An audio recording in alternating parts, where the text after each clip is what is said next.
Well, welcome everybody. Good to see you, or see you virtually anyways.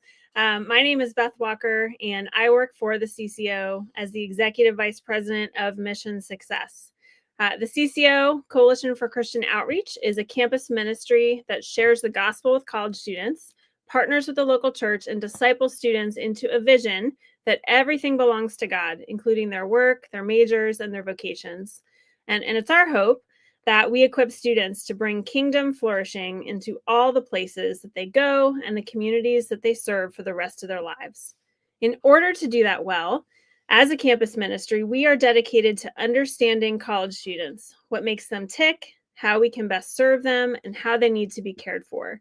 For many of you joining us, whether you're a parent of a college student, a church leader, a campus minister, work at a university, or just want to know more about today's college students, we hope that you leave knowing something more about Gen Z that will equip you and encourage you.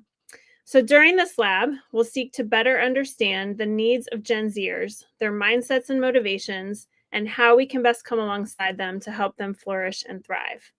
So just to briefly lay out our time together and what you can expect, we'll be with one another until about 2 o'clock today. We're going to hear from our presenter, Young Reitz, and then we'll have some time for Q&A. And I'd encourage you during our time to text questions to the number that's on the screen and will be in the chat as you go along. So as you think of questions, feel free to text those to us. And then we'll wrap up right at 2 o'clock. So now I'm going to introduce my very good friend, Young Reitz, to you and welcome her to join us. Hi, Erica. Hi, Beth. Erica is the founder of the After College Transition, helping practitioners, those are folks in higher education, church leaders, and college ministers, get the proven resources they need for equipping students to thrive after college.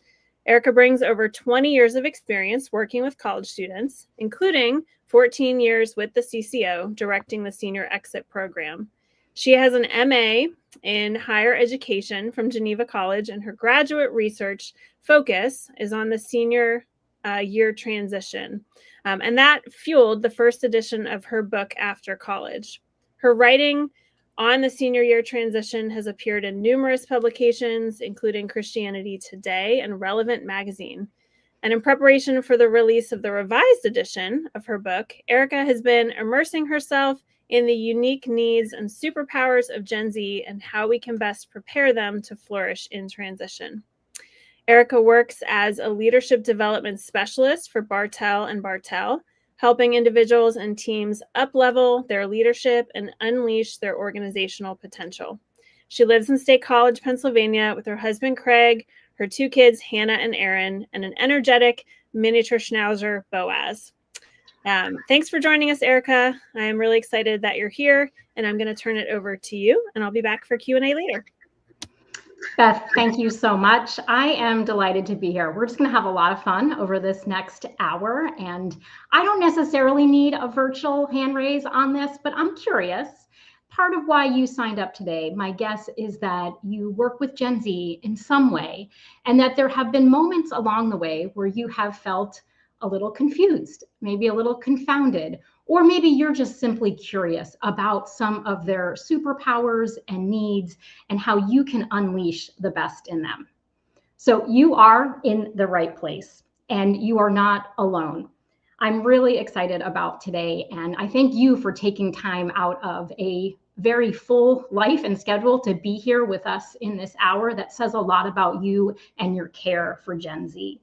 I'm looking forward to digging in and looking at some of their strengths and some of their needs, how they're unique, and how we can bring out the best, especially in areas of faith and community and calling. But before we jump in, I'm curious, who is Gen Z? I want to ask that question, and I especially want to ask, what do you think about Gen Z? What comes to mind? And you can put this in the comment section. When you think about Gen Z, for good or ill, what are some of the things that immediately come to mind? Maybe a word, a phrase, a characteristic, a value about Gen Z. So think about that and put that into the chat. And then we're going to jump in here and just level set for a moment before we go into some of those unique topic areas. Make sure we're on the same page about when we talk about Gen Z, who are we talking about? Thank you for putting those comments in. So who is Gen Z? Gen Z are individuals who were born in the late 1990s, 1997, you might see stats that say 1999, in the late 1990s, even early 2000s. And it's not so much the dates that are as significant as much as it is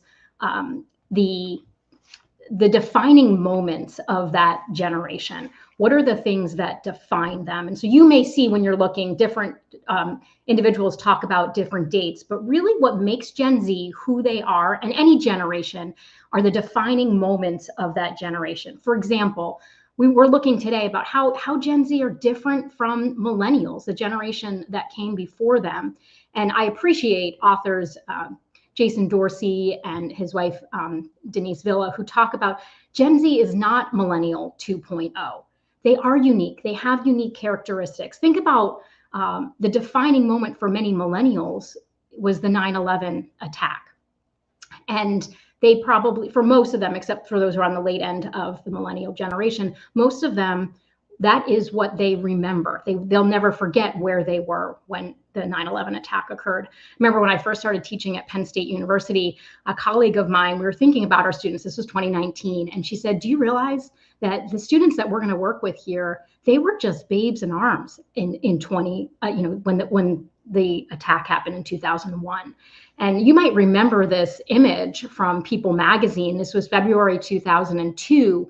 These were all the women who had lost their husbands in 9/11, and these babies were being born right after that. And it was a message of hope here. But these are Gen Z individuals who they will only know about 9/11 from hearing about it from others or reading about it in a history book. And so that shapes worldview, that shapes how we think about it. Now, what they will never forget, Gen Z individuals will never forget COVID-19 in the way that disrupted the nation.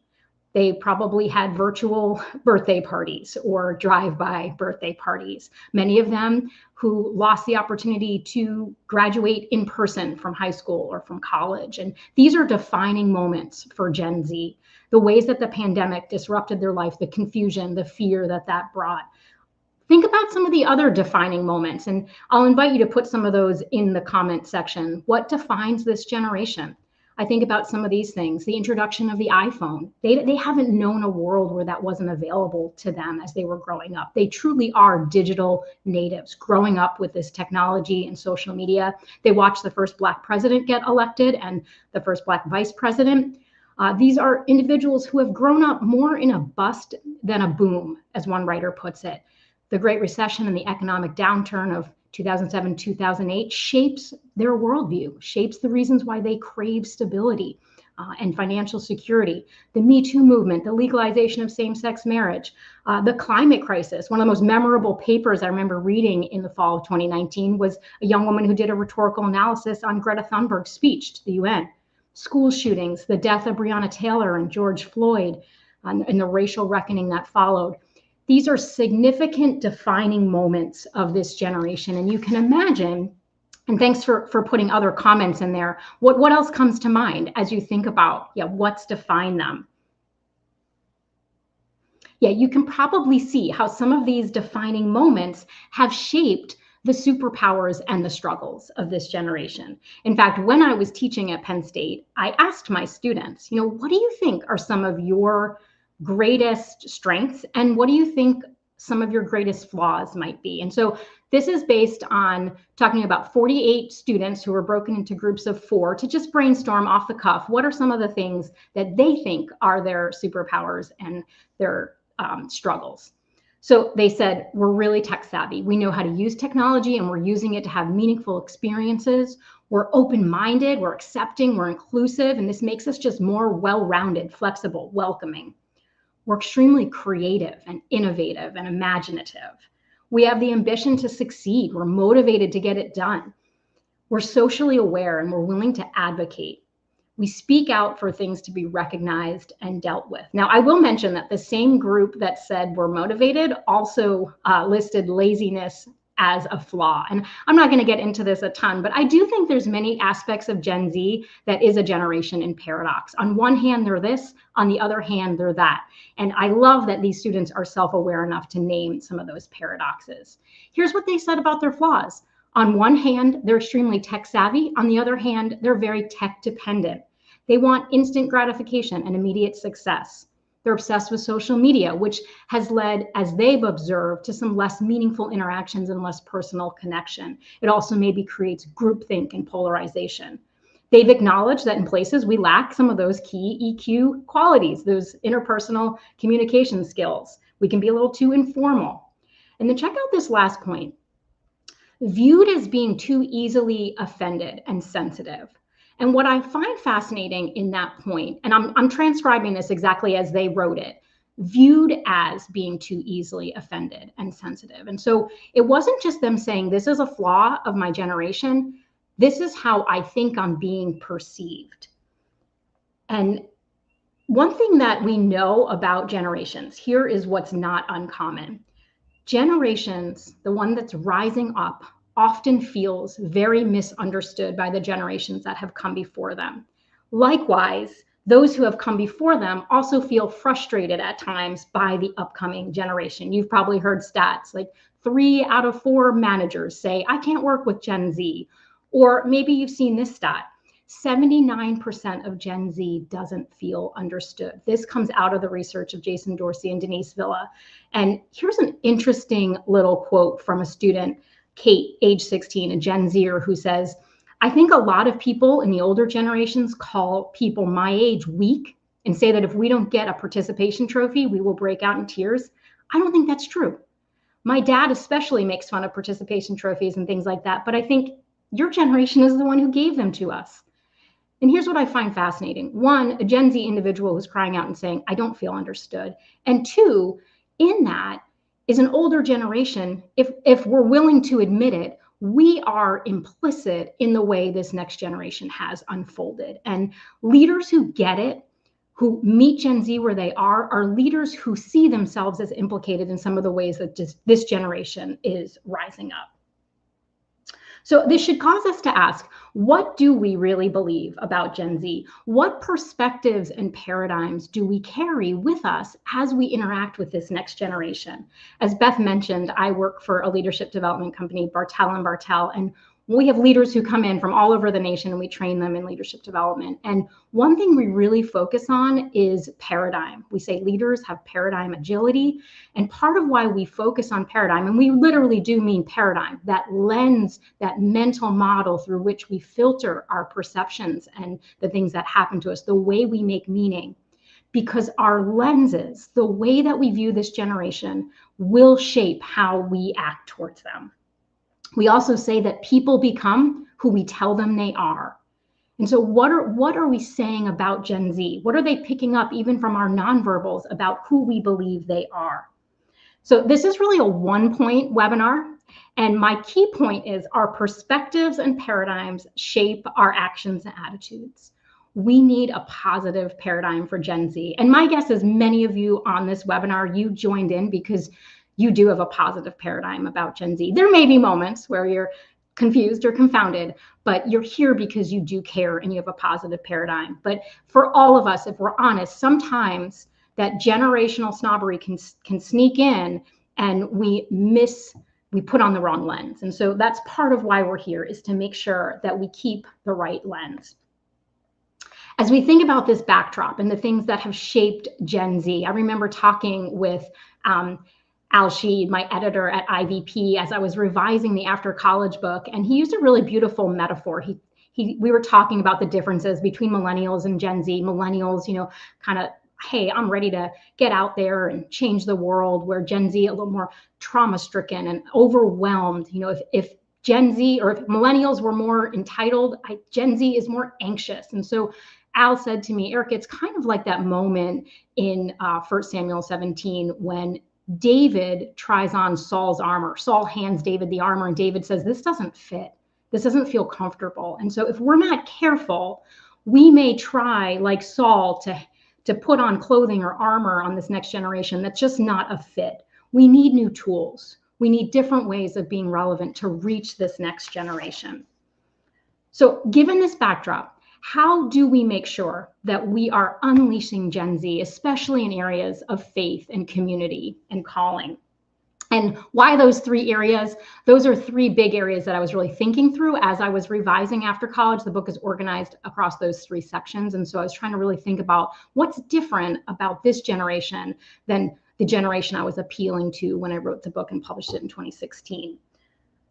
And I'll mention this as I jump into some things about Gen Z and faith. I realize you may have joined this call and you're not a person of faith. I hope that there are still things to glean from just how to foster connection with Gen Z and unleash their best and nurture their interest in areas of spirituality and other areas.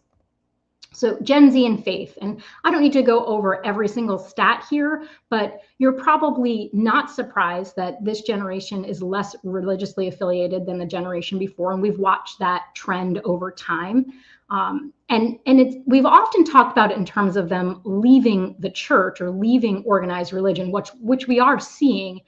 And what I also think is really interesting is some of this research out of Springtide Institute that's also naming we can't just track them leaving the church because some of them have never been a part of it to begin with. As we watched millennials and Gen Xers leave the church, they're raising children, Gen Z, in a non-faith space. And so I like this graphic from Springtide that shows that dark blue is someone saying, I've never participated in a religious or spiritual community. That middle blue there is saying I currently participate. So about 30% of them currently participating. And then that 39%, I walked away. We're also noticing though, they still have a lot of spiritual interest. 71% say I'm religious and 78% I'm spiritual. Some of them are saying I'm spiritual, but not religious. Even Barna found that nearly 2 in 3, 64% report having prayed to God within the last 7 days. And so even though they're leaving organized religion, they are still hungry for spiritual encounters. And they may define that a lot more broadly than others of us. Even it's higher power, it's nature. They're bringing a whole bunch of things to the table. Some of them are identifying as just Christian, around 25%, saying that, yes, faith traditions still matter, but not that formal institution or denomination. And this stat I thought was very interesting. Almost 50% of young people tell us they don't turn to faith communities due to a lack of trust in the people, beliefs, and the systems of organized religion. And so we're watching that exit of organized religion. And as I was revising, I found myself trying to write to an audience. Now, keep in mind, many who are being given the after college book or pick it up are interested in faith in some way, but making an appeal about the local church. Many of them carry church hurt. A number of them, that's on a personal level, but also on a macro level, questioning the expressions of local church. The church has behaved badly in many ways, and this generation is savvy. They're noticing that. They have paradigms about authority that we can also talk about, but they're also noticing, you know what, Western Christianity has distorted the gospel in this way, or these key leaders, these moral failures, they've stepped down. And so it's not just personal church hurt, it's macro questioning of the church. In fact, I was talking to a campus minister in Indianapolis, Indiana, and she was describing how a number of her students were stepping away from organized religion, but they started a house church while they were in college. These Gen Z individuals started a house church. And here's what she said. This came out of them wanting a deeper, more authentic experience, something self-led. They said, we want to hear from our peers. That's who's influencing Gen Z. Gen Z is looking to Gen Z. Old people don't get us. All of my students are involved in the church, is what she says, but many of them are choosing smaller, more authentic venues where they can be known. I was recently on a podcast with someone from, the host was from New Zealand.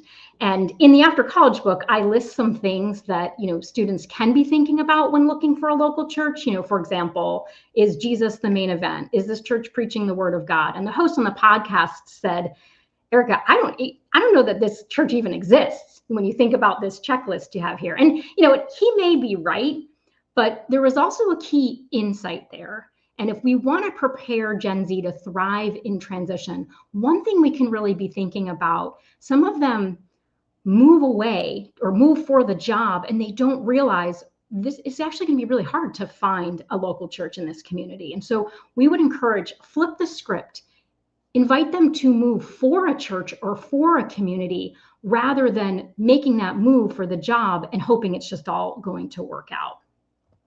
And so how can we unleash Gen Z when it comes to the topic of faith? I would say encourage a robust theology of place. Again, asking those questions around where's next. So often we're saying, what's next? What's next? Where's next? And this could be even as students are making that decision about where to go to college or where to build their adult life after college. I love asking where is next. If you've been around me for some time, you probably have heard me tell the story of one of our students, David, who had 3 job offers on the table. This was senior year. And I think one was in Texas, one was in Armonk, New York, and one was in Philadelphia. And he's, comparing all the hiring packages. And we just said, David, take a step back and consider, where is God at work and where can you join him? What is the community that you might consider moving to? And it's not that God isn't in Texas or Armonk, but he got a vision for, I could live in Philly. And he knew about a church plant, a number of students from Penn State. There were 17 individuals who left our community a number of years ago and planted a church called City Light in Philadelphia. It's now grown to multiple locations with over 700 individuals. And David said, you know what? I could join that community. And so he took the job in Philly. Now, pretty quickly, he realized this job was not a match. And you could say, well, did he just not hear from God? He should have taken the job in Texas. David doesn't see it that way at all. Because he chose community, he was able to step away from a job that wasn't healthy, couch surf for a time with friends in his community, and then he narrowed his search to Philadelphia. Place matters, and I think we have a far too diminished sense of that. I also think we should remove barriers to discovery for students. We have to keep in mind that this generation, they are used to opening up an app, making one click that, on an app that remembers their pay preferences, and then this item shows up at their door, whether it's from Amazon or Grubhub, and then the app populates with their next preference. They are used to ease and access. And I'm not encouraging to, turn church into some consumeristic thing or faith in that way, but we have to keep in mind the way that they're used to engaging is extremely easy pathways. And so I would invite us to literally think about what pathways we can remove for discovery. And then also, track what pathway are you asking students, however you're engaging with them, whether that's through the career office on campus or through your church community, or even as a parent, how am I inviting them to engage in ways that are removal of barriers? And so I think about it like this, I had a client who is interested in attracting more Gen Z individuals into their workplace. And then when you go on the website, you start to see, oh my goodness, they have to download an application, fill it out, and then fax it back. I mean, fill it out with pen and pencil or pen and fax it back. That is not Gen Z responsive.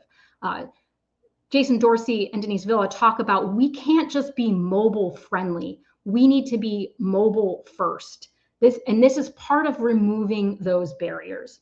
We also want to keep their values in mind and meet them where they are. Gen Z, they care about authenticity and inclusivity and acceptance. They want to know the gospel is real and personal and justice-oriented and globally matters. And so we want to meet them in those spaces. They need to hear that those are some of our values. They talk a lot about wanting to bring my whole self into a space. And so if the spaces that we're curating don't send a message that you're welcome here, we can believe that Gen Z individuals are not going to show up. I'm going to put a few book recommendations if you're looking to take a next step. And so this book, What Gen Z Really Wants to Know About God, is not out yet. It's coming out in September. And I had a fun opportunity to blurb the book recently. So you can be one of the first to the well on this. And what I love about what Tanita Tuala-Maddox is doing is she's thinking through what are some of those questions. And you can go on the IVP website and see what some of those questions are. What are the questions that Gen Z really wants to know? And then how can we contextualize the gospel so that we can meet them where they are? directly related to providing faith connection is providing pathways for community. And anecdotally, I will say finding friends and community post-college is one of the top challenges for recent grads. And that's not a new thing. That was unique. That wasn't unique to Gen Z. That's more unique to just graduating from college. You think about college as this, especially for students who have the more traditional four-year experience, this really incubator for intimacy and connection. And then they get out into the quote unquote real world, and the sheer number of opportunities to connect with like-minded individuals decreases. In fact, one recent grad says what might take only a couple of months to grow during college might take a year of time outside of college. And so part of it is just we need to prepare students for some of the quote patience and intentionality it takes to build community post-college. That was a quote from a recent grad. But I'll say this, as I have been thinking about community and Gen Z, what's different and what they're up against is just so much loneliness pervading our nation with the loneliness epidemic, post-COVID fallout that's led to a lot of social anxiety. You may have even noticed that students' kind of default mindset when it comes to invitations is like, no. And you're trying to persuade them to move towards connection and community. For some, you may have noticed even large group attendance is down. They prefer smaller or one-on-one connections or even asynchronous opportunities. If the millennials were characterized by FOMO, fear of missing out, I want to do all the things because I don't want to miss out, this generation has leaned into more of JOMO or FOBO in the sense of the joy of missing out. And there's good things in that. They're recognizing and kind of overcorrecting maybe from the millennial generation of I can't do it all. And so there's a joy in saying no. However, I think they're saying too many no's. Or I just learned this, the FOBO, the fear of better options. And as I was writing the chapter on decision making, I was thinking about how stressed and anxious and overwhelmed they become with decisions, and that I have to make the right decision, but then it leads to indecision. And so helping Gen Z individuals move towards good and healthy decisions. Other things to be thinking about in terms of what's trending with Gen Z and community. You may be familiar with the author Derek Thompson, who edits for The Atlantic magazine and who had an article a couple months ago of this title, The Most Anti-Social Century. And he says, Americans are spending more time alone than ever. A friend of mine recently shared this podcast where he was interviewing, a podcast by the same title, where he was interviewing a man by the name Nicholas Epley, who is a professor of behavioral science at the University of Chicago. And Epley's been studying these trends for some time. So just a little story around Epley. He has a commute into Chicago, and he often rides the train into Chicago. And on the train ride, he observes what you and I often observe, people on their devices and distracted and not engaging others. Well, on one particular train ride, he decides to engage. This older African-American woman sits down next to him, and she has this huge red hat. And he just says, I really like your hat. And then, they start talking about the hat, and he's like, oh, I have one just like it. And they're joking. And he gets to his office and he observes, I feel really happy. Like I felt that was a nice, positive connection. And so then he decides, as a good behavioral scientist, I want to test this out. Because anyone will do anything for a Starbucks gift card. He gets onto the train platform and he creates these study groups. So he has one group that is going to be his control, and they're just going to ride the train the way they normally ride the train. The second group, they are going to intentionally engage on the train ride. And then the third group, they are going to intentionally not engage others, strangers on the train ride. And it's important to note that people weren't allowed to self-select into those groups. It wasn't like, oh, all the extroverts are going to pick the engaged group. And here's what he found out. He asked them what their kind of perspective is going to be, or their expectation about how the ride is going to go. And almost to a person, they significantly underestimated how positive they would feel after having engaged. Their perception was, if I engage people on the train, that's going to be awkward for them and awkward for me, and everyone just wants to do their own thing. And the exact opposite happened. And so Epley says, and you can read about this study in this scientific Mistakenly Seeking Solitude was published in Scientific Journal. But one thing that stood out to me, this comment that social life is strewn with expectation gaps. We think that people don't want to engage, and so we don't engage when it's the very thing that we need and crave. And we know that's true even from that Harvard happiness study, right? That trend of over so many years, individuals have been studying what makes us happy, meaningful connection. So how do we unleash Gen Z, and especially in areas of community where I think they just have more of an uphill battle than previous generations? And so we want to foster and reward pro-social behaviors. What does that actually mean? Well, we can probably think of some anti-social behaviors: hiding behind the screen, not looking up when someone talks to us, defaulting to no when we're invited, even breaking a commitment to show up at something. You know, I think our values of personal autonomy and freedom, and I'll just cancel if I want to cancel. But what does it mean to reward? I don't know if my friend Johnny Pons is on the call, but Johnny's a dear friend, and we co-labored at Penn State together. And one thing that he would do, this is a rewarding pro-social behaviors, things like when students say hi or look up or engage. He bought Starbucks gift cards, and on his walk to campus, which was probably about 20 minutes, anytime a student would look him in the eye and smile, he rewarded them with a gift card. And you might think, oh, Johnny's, he's going to be poor by the time this experiment is over. And sadly, no. Far too few students would look up and make eye contact, but he wanted to reward that. So you may try something like that in your context. But we also carried this to students, having those intentional conversations about how they can be pro-social in their own behaviors. I think about a student, Alicia, she's a fifth-year senior, and entering into that fifth year, it was all of her friends had graduated, and so she was entering into a situation that she was not looking forward to in terms of her housing. And talk about paradigms, she admitted, I carry a paradigm towards women that are like, they're just out to get me. And so she had some unhealthy things to work through there. So as we were talking, very tempting for Alicia to just say, I'm going to put my head down. I've got one more year. I'm just going to make the most of it. And these people will be roommates at best, and I'll do my classes. And instead, she decided, I'm going to engage in pro-social behaviors. She made a commitment to do her homework at the dining room table with her earbuds out, precisely to foster that kind of community and connection. And these were women with whom she had very different perspectives and values. Their lifestyle choices were very different from her own. By the end of that year, she had built such beautiful connection with those women that as they were leaving, one woman in particular said, Alicia, I'm really going to miss you, but I'm also going to really miss your dining room table. So we want to be people who encourage that. Another thing we can do, I think, is really avoiding some of those dualisms. And I'm guilty of this.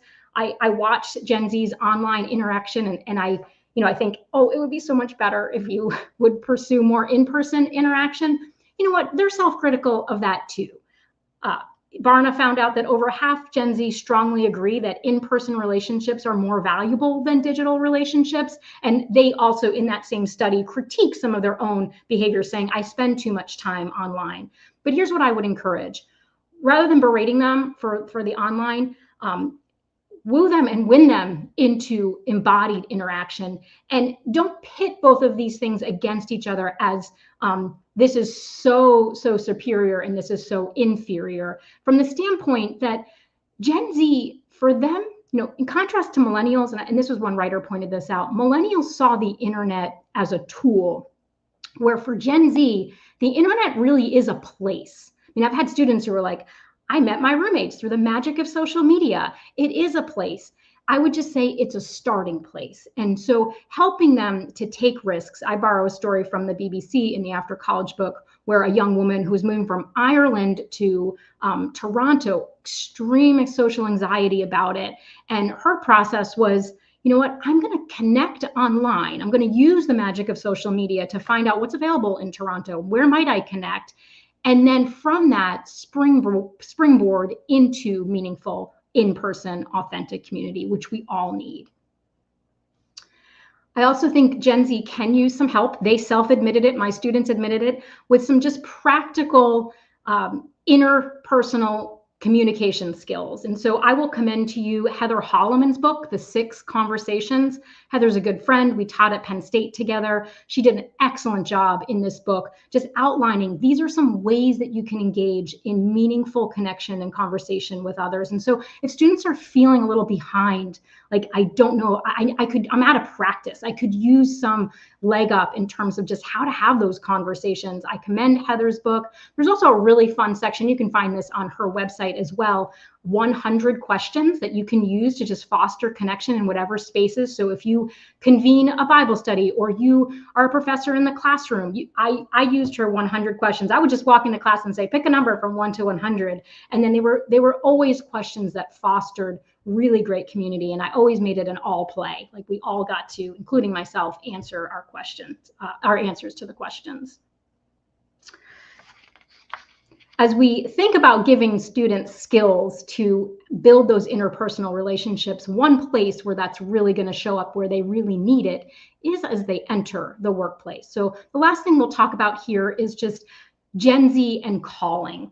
And as we enter into some discussion about Gen Z and calling, I want to just kind of zoom out for a second. And I'm very honest about this in the After College book, that I don't love the word calling. And it's not because I don't think it's a beautiful and biblical word. It's mostly because I think it often carries confusion. Too often we're divorcing it from the caller, the one who's doing the calling. You know, Monster.com says your calling is calling, and Oprah has tips, and Forbes has tips. I also think the church has added to our heap of confusion. As one writer puts it, sometimes we focus on it as if it's this one true calling, and individuals feel pressured to discover it as if it's this gold nugget buried deep in a riverbank. I much prefer the word callings with an S. We have multiple callings, and they change throughout our lives. We don't have to wait for a burning bush for God to reveal one true calling. And I see students wringing their hands and the anxiety over what's my next step and where am I called? And I hope we can demystify that for them and help them see that they're called to many things, and where they are right now is where they're called until God shows them something else. Their life isn't on hold until they get some skywriting from the Lord about what to do next. I also think it's really important to decouple calling and paid worker role. So calling, vocation, voca, to call, I use those interchangeably, but I really appreciate the work of Stephen Garber. Vocation is never the same word as occupation, just as calling is never the same word as career. And so as we're inviting students to think about next steps, it is about their full-orbed output in the world, and we can serve them well by decoupling paid worker role and calling. Even if they don't have a job, they are still called to justice, to mercy, to be a good neighbor, to be a good daughter, to be a good son. So we can invite them into a full orb view of calling. As they think about that paid worker role, we also want to keep in mind trends towards just massive changes in the marketplace and the world of work. I have recently read Michaela O'Donnell's book, Make Work Matter. And one thing that she points out, these aren't her metaphors, but she points to others who have talked about the metaphor of the escalator. You know, think about if there are boomers on this call or even some Gen Xers where your career path, maybe you have only made a few job changes. You know, you started in and it was a career ladder. Well, now for many people, it's hard to even get off that escalator. The world of work has changed so dramatically. Gone are the days where one person works one job and is loyal to that company and the company is loyal to them, and then they leave and they have a pension. It's much more, and she points to someone who uses this metaphor, rapids. As students are entering the world of work, it's like fast pedaling down rapids. Move here, shift here, change there. I mean, I just talked to a student at CCO's Jubilee conference, and the student said, I trained in computer science. With the rise of AI, I don't even know if my degree is worth anything. These are real questions that students are really asking. And O'Donnell talks about, if we want to prepare for the world of work, we just have to expect continuous change and ambiguity. She also talks about how when she entered the world of work, it was like I entered this world of work, but I had old tools. All of these well-worn paths to what's the next step didn't exist anymore. And so as students are navigating, we want to normalize, this is the real world that they're graduating into, and constant reskilling needs to take place. Other things that are trending, Gen Z entering the workforce later. I mean, think about some of those delays, even for some of them with COVID, not that opportunity to take that internship. They're also coming with very different paradigms. And you may have noticed this, and it's part of what's contributing to managers saying, I can't work with these people. This is from the research of Tim Elmore and Andrew Peak in Gen Z Unfiltered. But when it comes to the role of work, notice how different generations viewed that really differently. You know, for my grandparents, a means for a living. And then for millennials, a place to serve. But for Gen Z, a hobby. Work, they are looking at work very differently. They want boundaries. They want balance. You know, the live to work versus work to live is really playing out for them. They don't want to live to work. They watched generations before them whose work was central focus, and they're eschewing some of those pathways. They don't want that. And we should commend them for the ways that they're challenging some of that work-life balance and advocating for mental health day. Now, on the other hand, right, generation and paradox, we're also going to watch ways where maybe, you know, you may have heard the term Gen Z only works their wage. I was just talking to a boomer who was leading a Gen Z individual, and she needed help with a project that would require staying after 5 o'clock. And the Gen Z individual was like, nope, you know, I have a boundary. And so they may need, here's some ways we can unleash them. We may need to kind of re-recruit them to the goodness of work, and inviting that robust theology of work. And again, I mentioned before, equip them with that full orb view of calling, so that they're not, I mean, that word sometimes carries so much pressure, especially for some of our first generation students, our students of color. They can, I was talking to a young woman who, she felt like so much was riding on her for, you know, I'm the answer for my family. I got educated. And then when that job doesn't happen right away, it can feel like, I just need to know it's okay, that it's not okay, and that there is going to be a pathway. We also want to, I have a strong bias towards helping them preview and prototype. That word preview, I borrow from Philip D. Gardner, who talks about the importance of realistic previews for young people in terms of figuring out, is this something that I want to do? We have to try it. We have to test it. We may not know, is this you know, something I will enjoy until I go out there and do it. And that can look like internships. It can be volunteering. It could be job shadowing. The statistics show that 9 out of 10 internships, 9 out of 10 employers are looking for, did this person have an internship? And 80% of internships lead to an offer. And so as you're leading young people, encourage them to get out there and preview and prototype. And then when they graduate and they realize this is not the thing that, I can't tell you how many times students have asked me, what if this is not the thing I want to do with my life? I trained for this for 4 years and this is not what I want to do. And rather than them spiraling downward, we can normalize. In the United States, only 27% of people are in the path, in the career that they trained for. So we can normalize that for them. I also say, talk to people who are 10 years out. Ask them if the thing that they're doing now is what they actually trained for. And so I think about a young woman who, you know, she trained for occupational therapy and was like, this is not what I want to do. But instead of spiraling downward, she took a deep breath and said, you know what, I'm going to explore. And she got to job shadow, and, you know, long story short, she ended up going the PA route. And it was because she took a deep breath, remained calm, and said, I'm going to figure this out through prototyping. And so I will recommend this book, Designing Your Life. These authors are out at Stanford, and it's one of the most popular classes at Stanford. And they really take the idea of design thinking, like you can build your way forward. You need to test and prototype, rather than, okay, this is my life plan. Because we all know life is not linear, and that Gen Z will respond to that more. In fact, clients are talking about how they're changing even HR to be, what's the career lattice rather than the career ladder? The last thing I will say on this topic is just provide them with tools and time to reflect. I'm a huge believer that we don't learn from experience. To borrow from Ken Bain, we learn from reflecting on experience. And so help students make sense of all the experiences that they've had to meaningfully reflect. Leaders are dot connectors, so help them connect dots. And as we close here, I want to invite those of you who joined us on this call to also take a moment to reflect. And the one question I will ask is just what's sticky?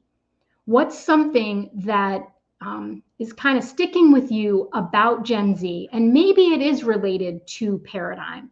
Maybe it's related to some aspect of Gen Z that you say, you know what, I came into the call kind of magnifying this flaw, but what I really want to do is leave the call magnifying this superpower. And so I will put up this slide from my Penn State students, and I'll include some more. I showed you the top 5 strengths. These are some more that they named while we were doing that brainstorm. And so as you think about it, and feel free to put that in the chat.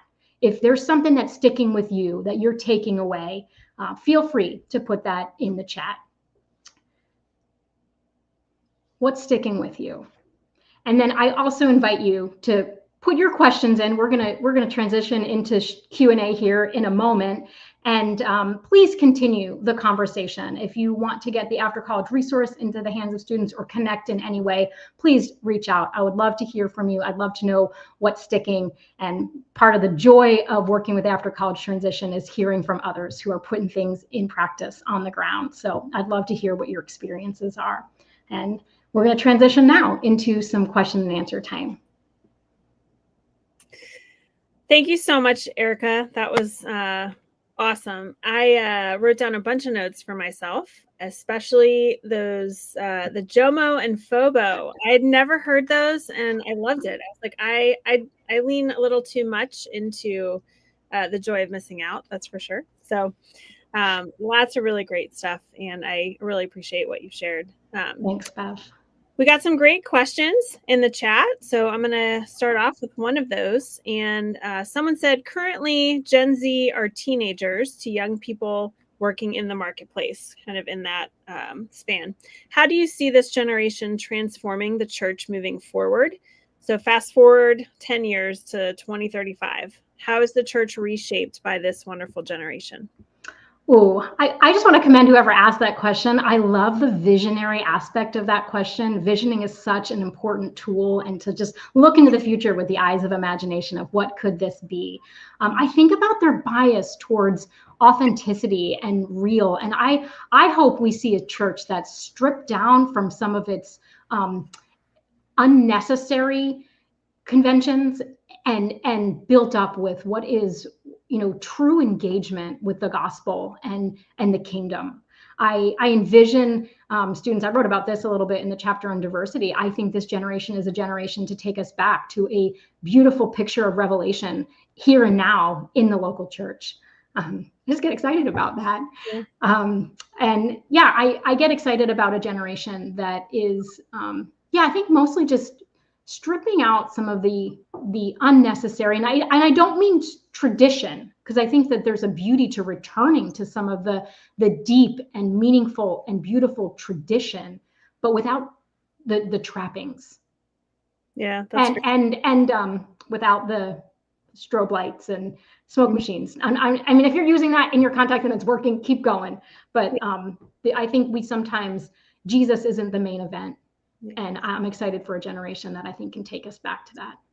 That's great. Well, you mentioned that early in your presentation, just around students that are looking more towards a house church model even, which is kind of an Acts 2, kind of reflecting back to what do we need to focus on. That's great.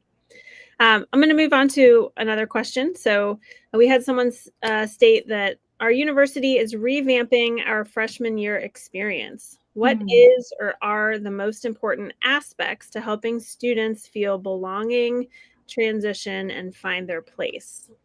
Oh, Such a good question. And yeah, I do want to refer to the work of the College Transition Initiative and one of our former CCO workers, Derek Melleby. If you don't know that name or the College Transition Initiative, please check that out. Huge transition. And what are the things that students need to be thinking about? And we need to be thinking about. Keep in mind, they are making decisions very early on about where they're going to connect. And so make sure you're at those involvement fairs, making sure you're in the dorm halls, making sure you are attracting them with the things that they care about, including food, to ease that transition. And then invite. That's what we do. We want to invite, and we want to make it personal. I think that's really important, to make those invitations personal and multiple kinds of angles for those invitations, because they are going to make those decisions early on, and it's going to send them on a trajectory. And for those who are preparing young people to enter the college world, I think just so many times there's a gap between what they expect and what they might actually experience. And so, to borrow from that, Philip Gardner, get them realistic previews about what college is going to be like. Organize a panel with, if you're leading a freshman year experience, organize a panel with upperclassmen and ask them questions about what they wish they would have known as they were entering the gates of university. Students will glean from that, and they will love hearing from their peers. Oh, that's good. That's really good. I love that. Absolutely. Here's another one, question. So for churches, if you think about maybe for a church leader who's been on this webinar, how do you see churches most effectively engaging Gen Z? So maybe what are some of the best practices that are currently out there? Yeah, I mean, I think it's this is interesting. Nicholas Epley even talks about like sweating the small stuff. Like, it's in these little moments, and it could be even in just the upfront announcements, the kind of things that you're offering, the way that you're budgeting. Are you the sermon examples and the stories that you tell? Are they Gen Z responsive? The ways that students access even your website or the opportunities to engage. Is it friendly and mobile first when it comes to Gen Z engagement? And something that is tried and true is authentic relationships. Sometimes I just think where we're ineffective is we're just busy and we're not making time to listen. You will know what Gen Z wants when you sit down and have a cup of coffee. But sometimes we're just moving so fast, and we're guilty of the same things, of being distracted and on our phones. And, if we could show up to more of those authentic conversations, they're eager to lead. In fact, some of the feedback that we've received is students come out of a CCO ministry and into the local church, and sometimes the church is saying no for them. And they're like, we have so much experience. Like, we're ready to lead. We did this for 4 years. And so I would say invite them in, empower them quickly, and listen well. Oh, that's good. That listening well is really important. I think both of you and I have daughters that are up and coming in the next years, right? And we see that listening so important. And I think a big part of the authenticity that you mentioned, and someone commented that they agree that Gen Z is looking for authenticity and looking to Gen Z themselves for authenticity. But where have you seen Gen Z looking to elders for guidance? And how would you recommend for millennials, Gen X, or boomers to connect with Gen Z? What would you say to that quintessential millennial who's called to reach Gen Z in ministry? Yeah, I love, implicit in the question is what we're all seeing. This is a neighbor moment. We were all hanging out on the back porch, and the neighbor's son was going to a formal dance, like the prom, and he's looking up on YouTube, this is where they go for everything, how to tie a tie. And the dad says, that's my job. Don't take that from me. And so I think we have to keep in mind, they are biased towards getting advice from YouTube and their peers. And so breaking through is going to be more challenging. And so again, meeting them where they are, opening up your home, they need to eat. So a good meals. I think I was just talking with a pastor in the Texas area where it made me think back to, and this was from years ago, where it was a minister at Colgate who coined the term gastroevangelism. And he was like, that's so much of my ministry. Like I feed them and I go to where they are. And so opening up our homes, they want to know that we're real people with real lives. And so I think to feel like we can invite them into that is really important.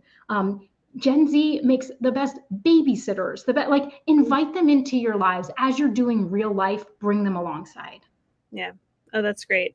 It seems like there's something there about trust, like being willing to put some trust in them, as well as maybe a theme I've heard you say that might be important. I think that's great, Beth. Yeah, that's a really good point. That it's a two-way. Trust is always a two-way street, right? And so we have to give that to them if we want them to give that to us. Yeah, it's good. Great. That's great. Well, I think we're about to run out of time here, so I'm gonna ask one more question just for some simple thoughts. On someone here mentioned the book The Anxious Generation, right? And there's some skepticism about the internet as a place rather than a tool. Can you help us think about cultivating a realistic view about the power of the internet and some ways that it has negatively impacted younger generations, if that makes sense? Yeah, and the book that this person is referring to, I definitely commend it to you. I mean, the thesis of that book is that we have basically over-parented young people in the real world and under-parented them in the virtual world, that we have not wisely engaged in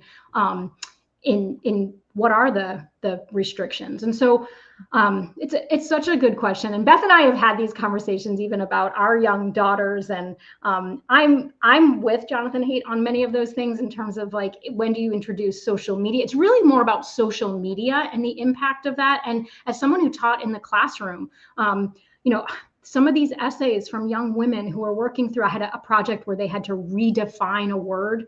So many of them picked beauty, perfectionism. And so absolutely, we are wise to think about having these conversations with students. And maybe one way to think about it is not all screen time is created equal. Mm-hmm. And so what are those behaviors on the screen that are, I'm consuming junk food, versus behaviors that foster connection. I think where we can get ourselves into trouble is saying everything on a screen is from the devil. No, I'm not saying anyone here is saying that, but like where we have a really negative view of it, when we probably need to be more wise to say, all screen time is not created equal. What is this fostering? And also, what's my motivation going into it?